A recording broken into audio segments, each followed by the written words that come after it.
that vortex keeps moving on you. It keeps moving to a purer and purer and purer place.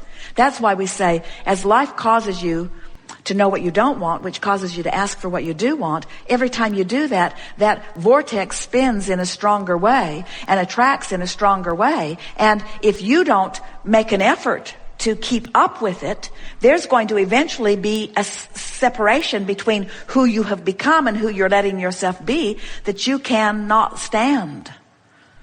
That's really what is at the basis of the death experience. When life causes you to be this and you don't go, then this calls you in such a powerful way that from wherever you are, you go. Do you understand that you existed before this body? Yes. And do you understand that even while you're in this body, the non-physical part of you exists? Yes. And do you get it, that there is a vibrational relationship between the two, and that's what your emotions are telling you?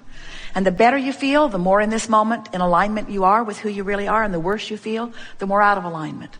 Well, as you get that, you know everything that you need to know, because you now know that there is a you that is expanding, and if you're going to feel good, you got to keep up. You got to keep up. Keep up with what? Keep up with the expansion. What does that mean? Keep up with the loving, positive end of every vibrational wave. I know what I don't want. The source within me knows what I do want and holds that ground for me. And if I step away from it, I'm going to feel less good. So what happens is, the longer you live and the more you put things into this vortex, the more you cannot bear it when you step away from who you have become. That's really what it means. Esther's thinking that maybe Abraham should write a little disclaimer on that thing that you sign when you come in that says, oh yeah, we meant to tell you you can't go back.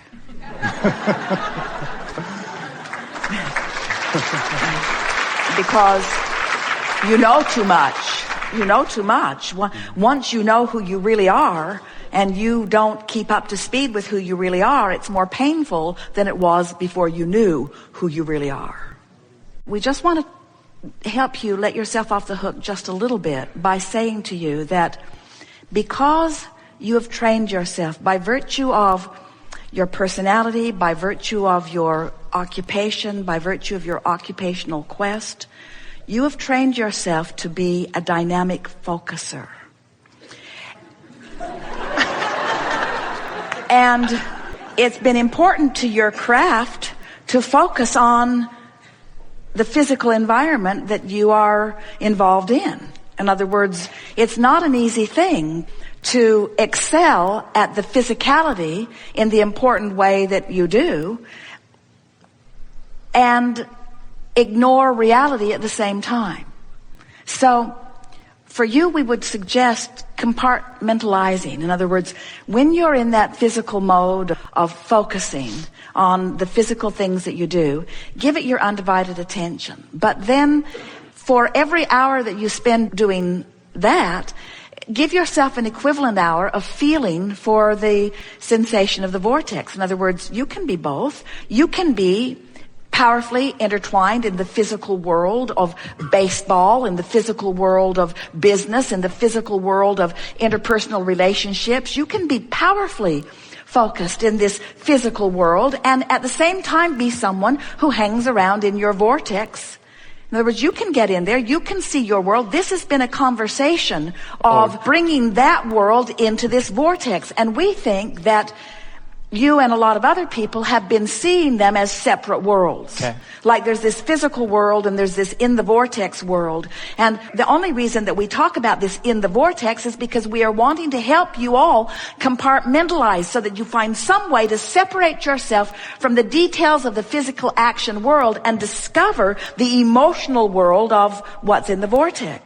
Here's the premise that you're really wanting to begin all of this with. Okay. And that is, and whether you call it a vortex or whether you call it being in the zone or whether you call it being up to speed with who you really are before you find your true speed, pretty good, is get in the vortex and then do it. In other words, there are so many people that until they achieve the physical prowess that they are wanting to achieve, they don't let themselves go into the vortex because they need the manifestation in order to pat themselves on the back. But it's the backwards approach. In other words, you got to get into the vortex and then do whatever it is you do. And so therefore, there is no reason for the first video, only the second. Because that would be like saying to someone who wants to write masterful music, just get out there and be ornery and write a really good song and you'll feel better. When the true answer is, get in the vortex, tune into the wholeness of who you are, let the song flow through you. And, in other words, it's the cart before the horse thing. And so what we really want to say to you in a way that we think you can hear it now more clearly than ever before is all of these processes that we offer were for the sake of sort of training your ability to focus. In other words, to show you that you have the ability of complaining or praising, that you have the ability of leaning negative or leaning positive, that you have options and you've shown yourself that you have those options. But now, the emphasis that we are really encouraging to you, and we spoke about this earlier, is use any excuse in the world that you can to get in the vortex. Don't stand outside the vortex with your issue, determined that you're going to fix this issue so that you can get in the vortex. Instead, use anything, and you have endless things, use anything and everything that you can to get into the vortex. And then everything else will take care of itself. Okay. If you let your undivided attention and your dominant intention, the thing that matters more to you than all other things put together, to get in the vortex, to consistently get into the vortex and to milk it when you're there. Okay. If you let being in the vortex be what matters most, all of those problems that have produced all of these solutions will appear to you, in other words, and it takes the trying out of it. But there's something in this physical world that says because it's easy, or even more, because it's joyful, you must not be paying enough price. You're supposed to suffer. You should get on that pitching mound and pitch until your arm aches. You should get on that focus wheel that Abraham has offered and practice it until your mind is numb. In other words, you should do all of these exercises. You should suffer your way into the vortex, is what humans want to say. And we say, no, just get in the vortex. Use the easiest thing in the world that you can to do, to get in there, focus, think it, do it, drink it, whatever it is, get in the vortex, get in the vortex, get in the vortex. And as you consistently do it, it is our promise to you that the universe will deliver to you the path to all the dreams that you have dreamed. And then we want to say it's the path that is the exciting part. In other words, if we could just zap you with success and boom, you're there, you'd be sitting in another audience with your hand up. I went through the eye and I experienced the light and now I'm bored. In other words, it's an ongoing process. It never ends. Stir it up, put it there, find your way in, love it, stir it up, put it in, find your way there, love it. It's a never-ending process, you see. If you are in the vortex as you go to sleep, and therefore in the vortex when you wake up, that in the waking state, as you're translating back into something that's meaningful, you could have something that feels more tangible about what's been going on. But you have to understand that everything that you call physical is a translation of vibration. As we're visiting with you here, we're not whispering words to Esther that she is repeating. We're giving her blocks of thought. And Esther is receiving those blocks of thought at an unconscious level and then finding the physical word equivalent to convey the meaning that we are offering. And so a similar thing happens. When you reemerge into non-physical, you are intertwined with and interacting with that larger part of you and all that the larger part of you interacts with. And when you awaken back into the physical experience, that's when you translate that experience into something that is meaningful for you. And so what we are suggesting to you, and we think it is really the basis of the question that you're asking here, as more often you tune yourself in that higher frequency through meditation, through basking, through appreciation, leaving behind those resistant vibrations, especially prior to going to slumber. As you take your sleep and therefore reemerge into non-physical, as you come back, you will have more and more to interpret. But the thing is, as you interpret what is non-physical through your physical lens, it's going to come out in physical things. That's why you don't think you're doing it already. And so what we want you to consider is that non-physical then is a state of being that I am achieving. And when I reawaken into this time-space reality where I'm focused, then I'll translate what I know into these physical terms. And in the same sense, that's what we're talking about bringing those physical things that you know as physical life into the vortex. Let's see if we can find another way of saying it for those holdouts out there. People want to know what non-physical is like. And we say we have no eyes, so we do not see, and we have no ears, so we do not hear, and we have no nose, so we do not smell. In other words, when you take the physical sensing out of the experience, you all might say, ooh, non-physical doesn't sound that great. And yet what non-physical is sensing on many other deeply satisfying levels. In other words, so every time physical man is attempting to understand what is non-physical from his physical format, he comes up with fairy tales at best and real distortion at worst.